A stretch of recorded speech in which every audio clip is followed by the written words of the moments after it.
The unexpected success of A Fistful of Dollars in 1964 changed the landscape of Western cinema forever, creating an entirely new subgenre known as the spaghetti Western and setting the stage for its inevitable sequel, For a Few Dollars More. When Sergio Leone began directing A Fistful of Dollars, it was nothing more than a risky experiment, a low-budget Italian take on the American Western, borrowing heavily from Akira Kurosawa's Yojimbo but injecting it with a level of violence and style rarely seen in Hollywood films of the time. Initially dismissed as just another cheap European knockoff of the classic Western formula, A Fistful of Dollars became a phenomenon, breaking box office records across Italy and eventually spreading throughout Europe. The financial success was staggering. Produced for just around $200,000, the film grossed millions worldwide, proving that there was an audience hungry for Leone's radical reimagining of the genre. However, despite its popularity, the film was not legally released in the United States until 1967 due to lawsuits from Kurosawa, who had recognized its similarities to Yojimbo and taken legal action. Nevertheless, the film's growing cult following in Europe was undeniable, and producers saw an opportunity they could not ignore. A sequel had to be made. Enter Alberto Grimaldi, an Italian producer with a keen eye for profitable ventures, who recognized the potential of turning A Fistful of Dollars into a franchise. Grimaldi quickly secured the funding necessary to increase the scope of the next film, ensuring that Leone had more resources, a larger budget, and the ability to expand his vision beyond the constraints of the first film's limited production. Unlike A Fistful of Dollars, which was made with financial uncertainty and a nearly non-existent budget, For a Few Dollars More would be a calculated effort to build upon the success of its predecessor. Leone himself was initially reluctant to return for a sequel, fearing that it might diminish the impact of his debut, but the promise of a higher budget, creative freedom, and a chance to refine his storytelling convinced him otherwise.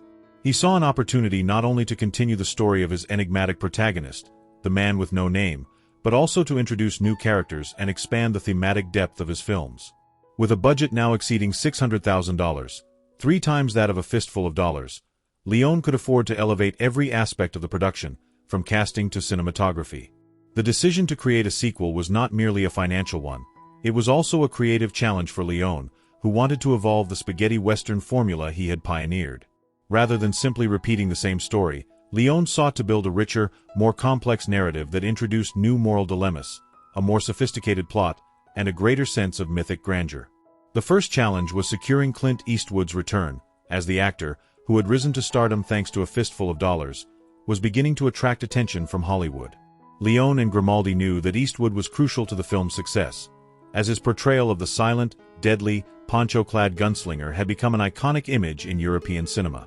At first, Eastwood hesitated, wary of being typecast and unsure if the film would be as successful as the first, but an offer of $50,000, 10 times what he had been paid for the first film, quickly convinced him to sign on. Leone also wanted to expand the scope of the film by introducing a second major protagonist, an experienced bounty hunter with a tragic backstory, which would eventually lead to the casting of Cleef. As Leone began conceptualizing the film, he also aimed to enhance its technical aspects, particularly its cinematography and action sequences. With more money to spend on production, the sequel could feature grander shootouts, more elaborate sets, and a refined visual style that would set it apart from the first film. Leone envisioned For a Few Dollars More as a bigger, bolder, and more polished experience, one that would not only surpass A Fistful of Dollars financially but also cement his reputation as a master filmmaker. This ambition required careful planning, from expanding the story to assembling a team that could bring his vision to life. The overwhelming success of A Fistful of Dollars had transformed Leone from an unknown director into a key figure in European cinema, but now he faced an even greater challenge, proving that his first film was not a fluke. A sequel had to be more than just a continuation. It had to evolve the genre and push boundaries further. The decision to proceed with For a Few Dollars More was a direct response to the demand for more of Leone's unique take on the Western, and from the outset, it was clear that this film was going to be bigger, darker, and more ambitious than its predecessor. With the decision to create a sequel firmly in place, the next challenge was crafting a compelling story that would retain the essence of A Fistful of Dollars while introducing new elements that would elevate the film beyond a simple retread of the original. Unlike the first film, which was heavily inspired by Akira Kurosawa's Yojimbo, For a Few Dollars More needed to stand on its own, with an original plot that would expand upon the world Sergio Leone had built. Leone, along with his co-writers Luciano Vincenzoni and Fernando Di Leo, set out to construct a narrative that was more intricate and layered than the relatively straightforward story of A Fistful of Dollars. The primary challenge was finding a way to maintain the lone gunman mystique of Clint Eastwood's man with no name while introducing another major character who could share the screen without diminishing his presence. The solution came in the form of Colonel Douglas Mortimer, a bounty hunter with a tragic past, whose sophistication, intelligence, and skill with a gun would make him a formidable counterpart to Eastwood's drifter. This decision allowed Leone to explore a different kind of dynamic.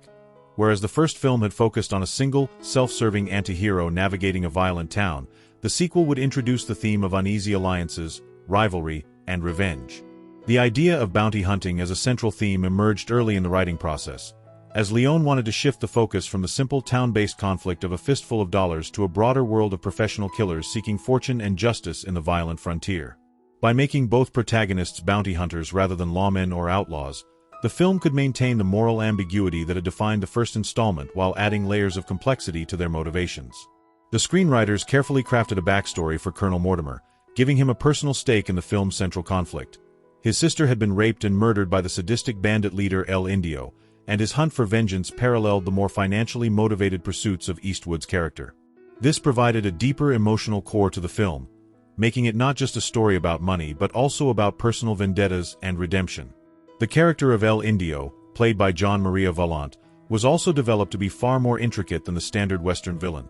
He was not merely a brutal outlaw but a deeply disturbed individual haunted by his past sins and fueled by opium-induced hallucinations.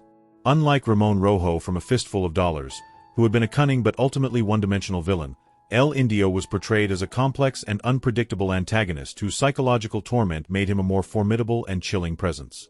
Leone and his team worked to ensure that El Indio's character was not just another obstacle for the heroes to overcome, but a driving force in the story, shaping the actions and decisions of both Eastwood's man with no name and Van Cleef's Mortimer. His twisted moral code and unpredictability made him one of the most memorable villains in spaghetti Western history.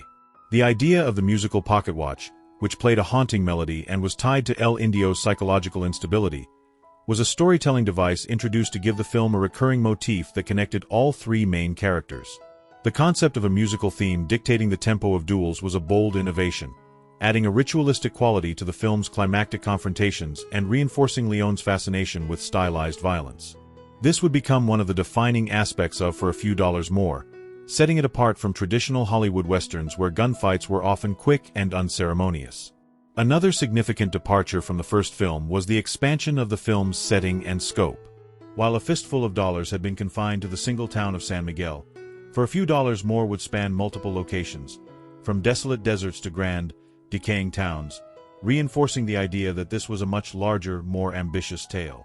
Leone wanted to create the feeling of a vast, lawless frontier where violence was a way of life and alliances were fragile at best. The expansion of the film's world also allowed for more elaborate set pieces, from the opening duel in the desolate plains to the dramatic final confrontation in the abandoned town. The screenplay underwent multiple revisions, with Leone constantly refining the balance between action, character development, and the film's slow-burning tension. The dialogue was kept sparse and efficient, emphasizing Leone's preference for visual storytelling over exposition-heavy scripts.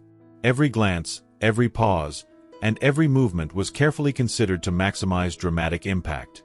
One of the biggest innovations was the way Leone structured the film's gunfights, treating them less like quick bursts of violence and more like elaborate, suspenseful duels where the build-up was just as important as the moment of action. The now iconic final showdown, in which Mortimer and El Indio face off with the pocket watch's chime dictating the pace, was a direct result of this emphasis on stylized, almost operatic violence. Leone's approach to the film structure was inspired by classic samurai films, but he also drew from European art cinema, particularly the works of Federico Fellini and Michelangelo Antonioni, in his use of long, drawn-out sequences that emphasized mood and atmosphere over rapid plot progression. This was a radical departure from the fast-paced westerns of John Ford and Howard Hawks, and it cemented Leone's unique style, which would go on to influence countless filmmakers, including Quentin Tarantino and Martin Scorsese. The film's pacing was deliberately methodical, allowing the tension to build gradually until it exploded in bursts of extreme violence. The screenplay also took advantage of Leone's newfound resources, writing in elaborate set pieces that would have been impossible in the first film's limited budget. With more money to work with, Leone could afford to stage large-scale action sequences, including the thrilling bank robbery in El Paso, which served as one of the film's major turning points. The script balanced moments of high-intensity action with quiet, introspective character beats, allowing the audience to connect with the motivations and struggles of each major player. The interplay between Eastwood and Van Cleef's characters was also carefully constructed to avoid the typical hero-sidekick dynamic. Instead, their relationship was defined by mutual respect, underlying tension, and an ever-present element of competition. This was a significant evolution from the first film, where Eastwood's character operated alone, making for a few dollars more feel like a richer, more dynamic story. The final script was a tightly woven blend of action, psychological drama, and thematic depth, ensuring that the film would not just be a simple sequel but a true evolution of Leone's cinematic vision. Once the screenplay was finalized, the stage was set for casting, production, and the grueling process of bringing Leone's vision to life. With the screenplay finalized, Sergio Leone and his producers turned their attention to assembling the perfect cast to bring for a few dollars more to life. While Clint Eastwood's return was essential to maintaining continuity and ensuring box office success, the film's narrative demanded a second protagonist who could share the screen without overshadowing or being overshadowed by Eastwood's now iconic man with no name. This led to the crucial casting of Lee Van Cleef as Colonel Douglas Mortimer, a seasoned bounty hunter with a tragic past, whose intelligence and discipline contrasted with the more instinct-driven and opportunistic nature of Eastwood's character. Van Cleef, who had spent much of his career playing supporting villains in Hollywood westerns, had been largely overlooked by the American film industry due to his unconventional appearance and a long history of minor roles. Leone, however, saw something unique in him. His piercing eyes, sharp features, and weathered face exuded a sense of experience and quiet menace that perfectly suited the character of Mortimer. Unlike the younger, rugged Eastwood, Van Cleef's presence conveyed a seasoned professional with a lifetime of knowledge and a deeply personal reason for hunting down the film's villain. The contrast between the two bounty hunters created a fascinating dynamic, transforming for a few dollars more into more than just a typical Western. This was now a film about mentorship, rivalry, and the uneasy alliance between two men who lived by the gun. Securing Van Cleef for the role, however, was not as simple as making an offer. Having struggled with financial hardship and career setbacks, he had largely stepped away from acting and was working as a painter when Leone's team reached out. Initially skeptical of the idea of working in an Italian Western, he hesitated before agreeing, especially after learning that his salary would be significantly higher than anything Hollywood had ever offered him. Van Cleef's deep-set eyes and hawk-like gaze gave his character an immediate sense of authority, making him one of the most memorable elements of the film. His ability to convey a wealth of emotion with just a glance made him the perfect counterpart to Eastwood's famously laconic gunslinger, and Leone knew he had found the missing piece to complete the film's central trio. The final and perhaps most critical casting decision was the selection of a truly formidable villain. In A Fistful of Dollars, John Maria Vallant had played the ruthless Ramon Rojo, but for a few dollars more, Leone wanted to push the character of the antagonist into new and even darker territory.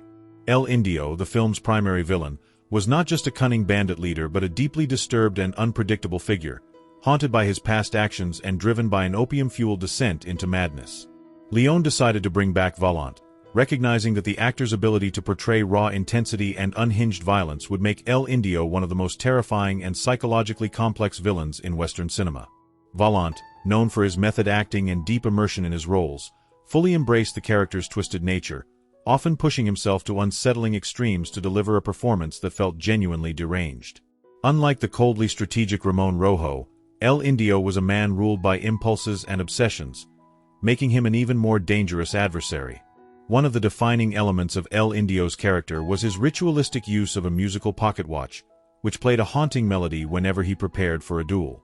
This chilling detail was added to reinforce his psychological instability, as he was shown to be deeply affected by the sound of the melody, which triggered memories of his greatest crime, the rape and murder of Mortimer's sister. Vallant fully committed to the role, adopting erratic body language, a manic laugh, and an almost hypnotic presence that made El Indio unpredictable and terrifying. His performance elevated the film's sense of tension, as audiences could never quite anticipate what he would do next. His interactions with his own gang revealed a leader who inspired both fear and respect, but who was ultimately a prisoner of his own fractured mind. Unlike many Western villains who were simply outlaws or warlords, El Indio was tormented, his drug-induced visions blurring the line between reality and hallucination. His addiction to opium was not just a character quirk but a crucial element of his instability, making him a uniquely tragic figure even as he committed horrific acts of violence. Beyond the main trio, the supporting cast played a vital role in enriching the film's world. Klaus Kinski, a German actor known for his eccentric and volatile personality, was cast as Wild, one of El Indio's henchmen. Though his role was relatively small, Kinski's intensity made the character stand out, particularly in a scene where he seethed with rage at Mortimer's casual humiliation of him. Other notable additions included Mario Briga as Nino, one of El Indio's most trusted enforcers, and Luigi Pistilli as Groggy, another key member of the gang.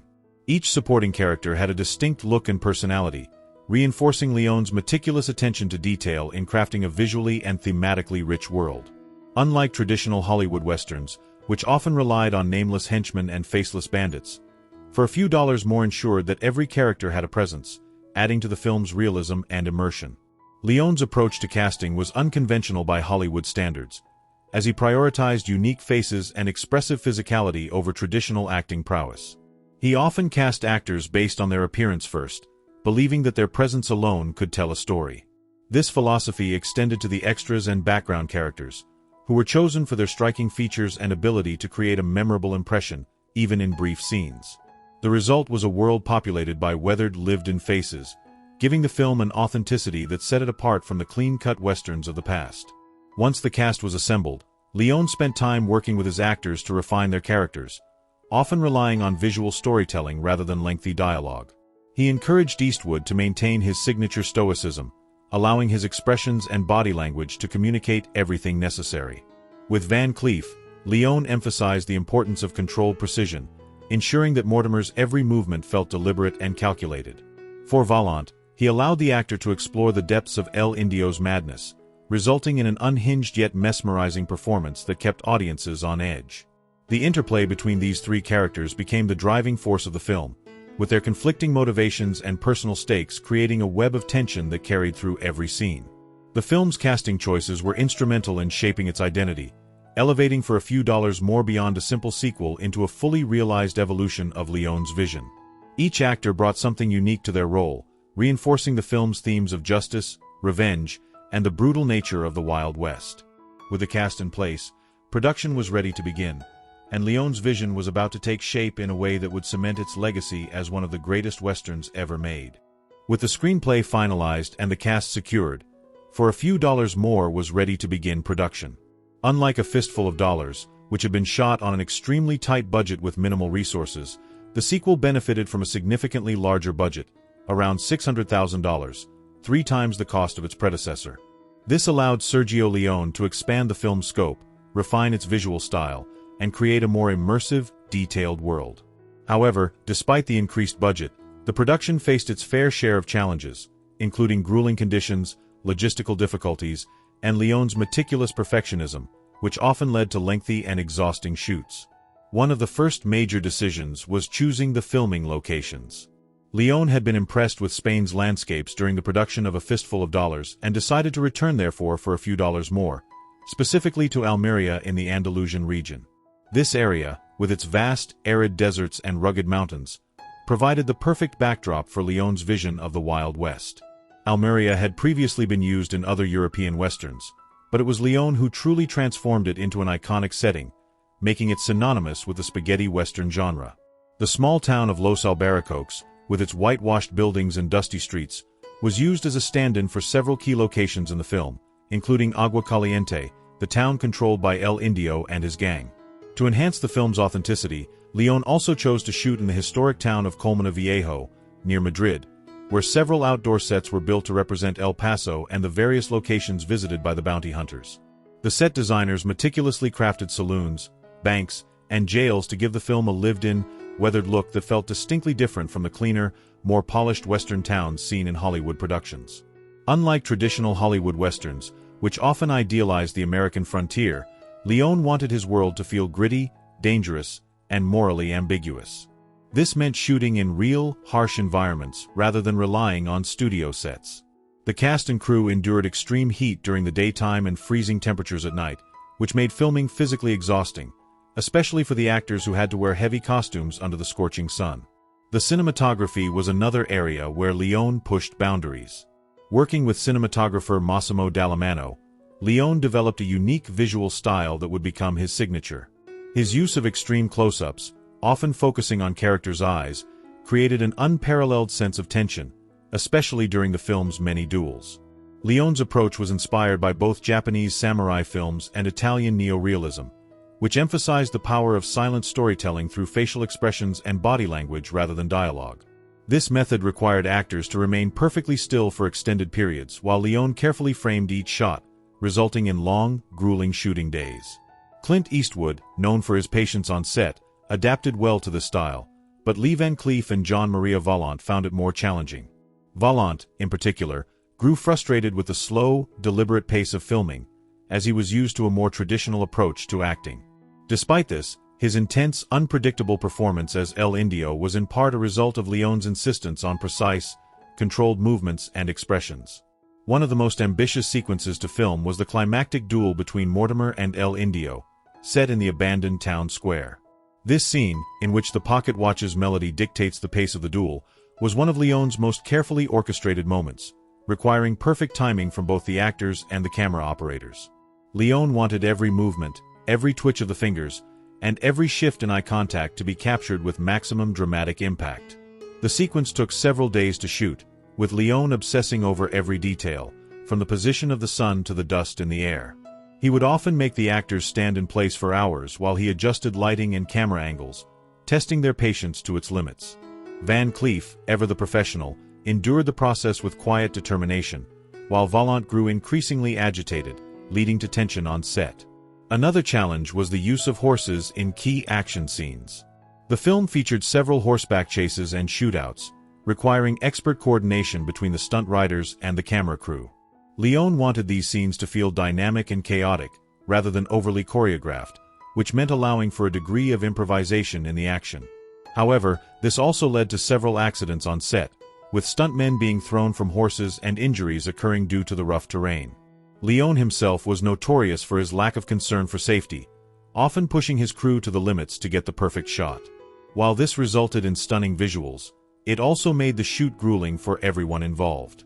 The gunfight sequences were also meticulously crafted, with Leone rejecting the quick-cut, fast-paced style of Hollywood westerns in favor of slow, tension-filled build-ups that exploded into sudden, brutal violence. To achieve this, he instructed the actors to move as little as possible before drawing their weapons, allowing the audience to feel the unbearable tension of the moment. The editing process played a crucial role in this, with Leone carefully timing each gunshot to have maximum impact.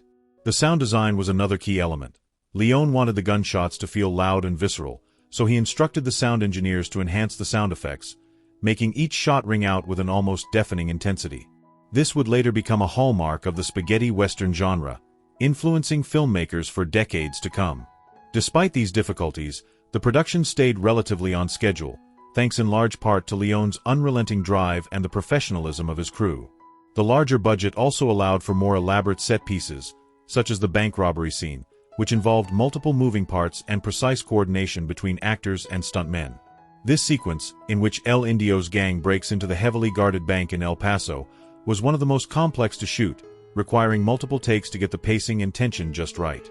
The interiors were shot in Cinecittà Studios in Rome, where the production team built a detailed bank set to allow for greater control over lighting and camera movement.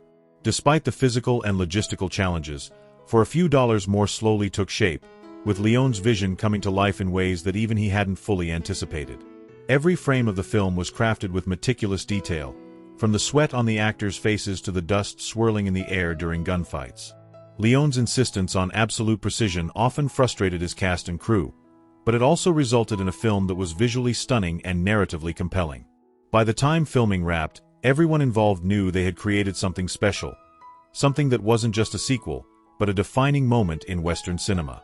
With filming complete, the next stage was post-production, where Leone would collaborate with his trusted composer, Ennio Morricone, to create a soundtrack that would elevate the film to even greater heights. With filming wrapped, the next crucial step in the creation of For a Few Dollars More was the development of its musical score. Sergio Leone understood that the right soundtrack could elevate his film beyond just a visually striking western. It could transform it into an operatic, almost mythic experience. For this, he turned to the one man he trusted most in this area, Ennio Morricone. Their partnership, which had begun with a fistful of dollars, had already proven to be revolutionary. But for a few dollars more, Morricone's contributions would be even more integral to shaping the film's identity. The composer, known for his experimental approach to film music, did not simply create a background score. He composed a sonic experience that was deeply woven into the narrative, helping to build tension, enhance character development, and add layers of emotional depth. Unlike traditional westerns, which typically relied on sweeping orchestral compositions, Morricone approached the spaghetti western genre with a radically different philosophy, blending unusual instruments, non-traditional sounds, and haunting melodies to create something entirely new. One of the most innovative aspects of Morricone's work on For a Few Dollars More was his decision to build the score around the motif of the musical pocket watch, an object central to the film's narrative and thematic core. The pocket watch, which belonged to Colonel Mortimer's murdered sister, played a delicate yet eerie melody whenever it was opened, and its chimes became an ominous precursor to death. Morricone composed a simple yet haunting theme for the pocket watch, using a celesta, a small, delicate keyboard instrument, to produce an almost dreamlike effect. This melody was not just incidental music, it became an active part of the story, signaling the psychological torment of El Indio, whose mind unraveled whenever he heard its tune. Leone was so captivated by this idea that he built entire sequences around it, most notably the film's climactic duel, in which the melody dictated the pace of the gunfight. Morricone recorded multiple variations of the pocket watch theme, adjusting its tempo and instrumentation to fit different moments of the film, ensuring that it always carried an air of foreboding and inevitability. Beyond the pocket watch motif, Morricone's overall approach to the score was a radical departure from Hollywood conventions. Instead of using a full orchestra, he incorporated a mixture of whistling, church bells, electric guitar, human voices, and unconventional percussion instruments to create a uniquely textured sound. He blended operatic vocals with distorted guitar riffs, contrasting the grand with the raw, the classical with the modern. One of the film's most memorable tracks, La Risa dei Conti, The Showdown, featured an eerie, echoing whistle paired with a sharp, repetitive guitar riff, building tension in a way that felt completely new for Western films. Morricone's ability to use silence as effectively as sound was another crucial aspect of his genius. The long, drawn-out pauses between notes created an unbearable sense of anticipation, making every gunfight feel like an emotionally charged spectacle rather than just an action scene. One of the most fascinating aspects of Morricone's process was that he composed much of the film's music before shooting had even begun. This was unusual for film scoring, as most composers typically worked after the film had been edited, tailoring their music to fit the scenes. However, Leone and Morricone had a different method.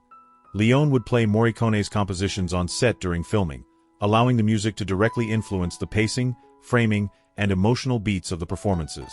Actors like Clint Eastwood and Cleef would move in rhythm with the music, adjusting their gestures and expressions to match its tempo. This method resulted in an almost balletic quality to Leone's shootouts, where every twitch of a finger and every flick of an eye felt like part of a grand orchestration. It also strengthened the collaboration between director and composer, making Morricone's work an integral part of Leone's storytelling rather than just an accompaniment. Another key piece of music in the film was the theme associated with El Indio and his gang. Morricone gave them a savage, primal sound, incorporating low, growling vocals and heavy percussion to convey their brutality.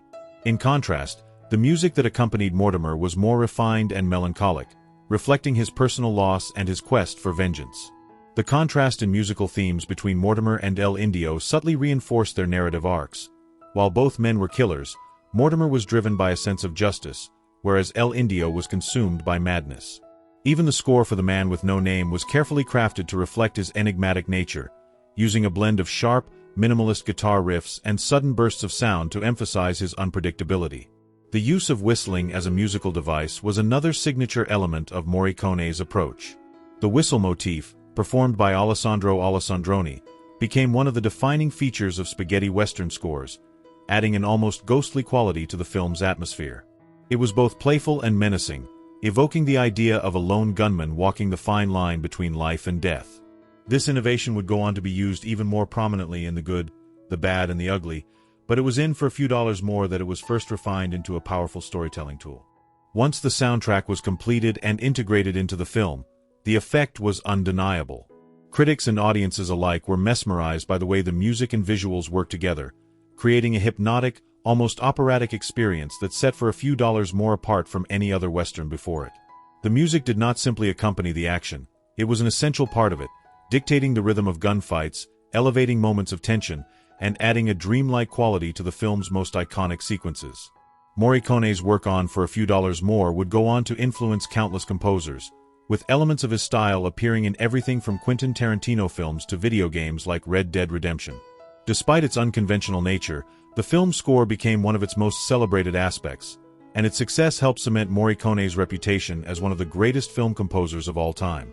It also strengthened his partnership with Leone, leading to their even greater collaboration on The Good, The Bad, and The Ugly. The music of For a Few Dollars More proved that a film soundtrack could be more than just a background element. It could be an active force in storytelling, shaping mood, character, and even the structure of scenes themselves. With the music complete and the final edits in place, the film was now ready for release. What had begun as a low-budget sequel to an unexpected hit had transformed into something much larger, a film that would redefine the Western genre and leave an indelible mark on cinema history. With the film fully completed, featuring its stunning cinematography, masterful editing, and Ennio Morricone's hauntingly beautiful score, For a Few Dollars More was ready to be released. Sergio Leone and producer Alberto Grimaldi had high expectations, believing that the sequel had the potential to surpass a fistful of dollars in both critical reception and box office earnings. However, despite their confidence, there was an undeniable sense of uncertainty. Would audiences embrace a sequel, or would the novelty of Leone's unique take on the Western wear off? The Italian film industry had never seen a franchise like this before, and its success would determine whether Leone could continue expanding his vision with an even grander third installment. The film premiered in Italy on December 18, 1965, where it immediately garnered attention from critics and audiences alike. From the opening scenes, it was clear that For a Few Dollars More was not simply a rehash of its predecessor, but a significant evolution of Leone's filmmaking style. Italian audiences, who had already embraced a fistful of dollars, flocked to theaters in droves, making the film an instant box office success. Within weeks, it had surpassed the earnings of its predecessor, cementing Leone's reputation as a director who was revolutionizing the Western genre. While Hollywood Westerns had long dominated Italian cinema screens, Leone had proven that an Italian-made Western, with its own distinct identity and style, could compete, and even outperform, the American originals. As the film expanded to other European countries, the response remained overwhelmingly positive. In Germany and France, For a Few Dollars More performed even better than a fistful of dollars, solidifying Clint Eastwood as a major star overseas.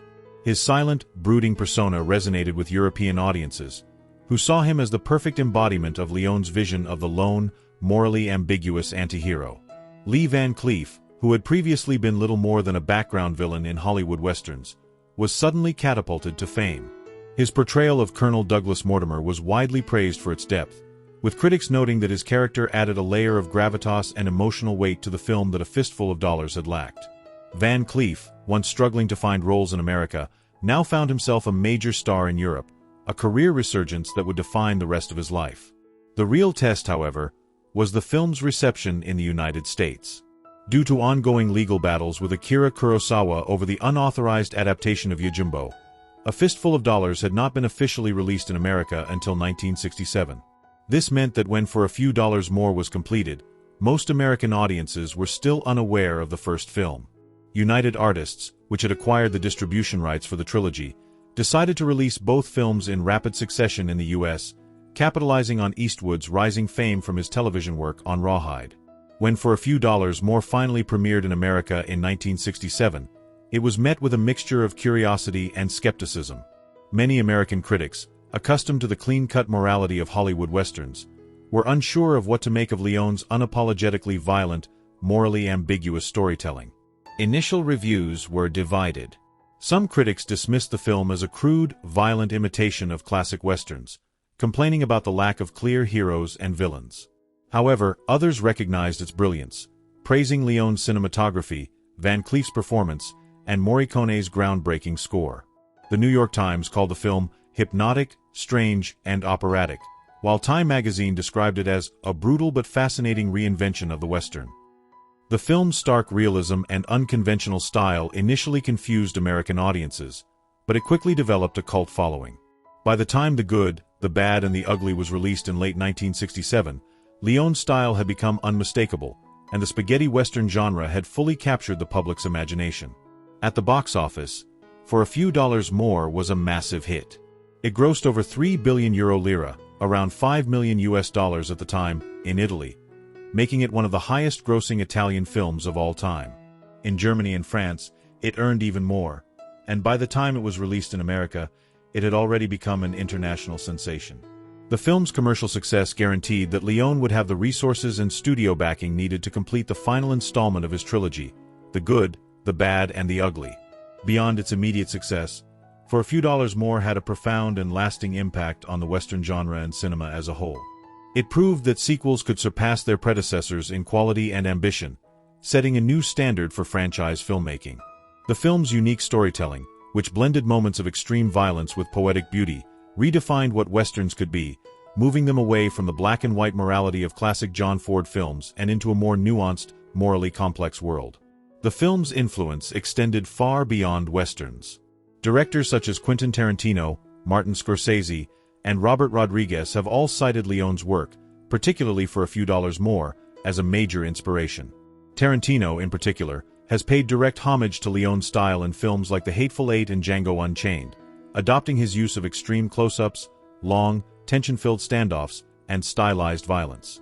The film's musical score, especially the pocket watch theme, has been referenced and sampled in numerous films, television shows, and even video games. The Red Dead Redemption series, one of the most acclaimed video game franchises of all time, owes much of its aesthetic and storytelling to Leone's spaghetti westerns, with For a Few Dollars More serving as a direct influence on its themes of bounty hunting and revenge. Perhaps the most lasting impact of For a Few Dollars More is its role in shaping Clint Eastwood's career. Prior to working with Leone, Eastwood was a television actor struggling to transition into film, often dismissed as a one-note performer. But after the success of Leone's trilogy, Eastwood became a global superstar, paving the way for his legendary career as both an actor and director. His work in spaghetti westerns defined his screen persona, which he carried into later films such as Dirty Harry, Unforgiven, and Gran Torino. Without For a Few Dollars More, Eastwood's trajectory in Hollywood might have been very different. By the time Leone completed his Dollars trilogy, he had not only revolutionized the Western genre but had also cemented his place as one of the greatest filmmakers in history. For a Few Dollars More stands as the crucial middle chapter of his masterpiece, bridging the smaller, more intimate style of A Fistful of Dollars with the sprawling epic scope of The Good, the Bad, and the Ugly. Its success proved that Leone was not a one-hit wonder, but a visionary director capable of pushing the boundaries of cinema. Even today, nearly 6 decades after its release, For a Few Dollars More remains one of the greatest westerns ever made. It is studied in film schools, referenced in pop culture, and continues to inspire new generations of filmmakers and storytellers. What began as a risky sequel to a low-budget experiment had, against all odds, become a cinematic landmark, proving that sometimes a few dollars more can make all the difference.